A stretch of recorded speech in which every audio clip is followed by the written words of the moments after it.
So ఈ రైతు పేరు భూమన్న, సిరిసన్న విలేజ్, జైనత్ మండల్ అండి.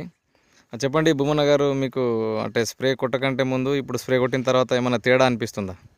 తేడా అనిపించింది. పెరుగుదల ఉన్నది పుట్టిన నుంచి.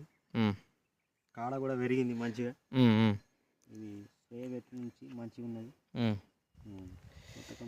ఇంకా కొత్త కొమ్మలు ఏమైనా వచ్చినట్టు అనిపిస్తుందా? పంగల్ వేసింది కొంచెం. అదే కొత్త పంగలు వచ్చినాయి అంటే కొత్త కొమ్మలు కూడా వచ్చినాయి అన్నమాట. వచ్చినాయి అంటే మిగతా కొట్టని దానికి కొట్టిన దానికి చాలా తేడా ఉంది. ఇంత కొట్టిన దానికి కొట్టన తేడా ఉన్నది, మంచిగా ఉన్నది. సో ఇప్పుడు మీరు ఈ కొట్టినటువంటి మందు మీద సంతృప్తిగా ఉన్నారా? బాగున్నాయా మందులు? మంచిగా బాగున్నాయి. వాడతారా ఫర్దర్ నెక్స్ట్ ఇయర్ పత్తికి, శనగకు, అన్నింటికి? ఓకే, థ్యాంక్ యూ భువన గారు.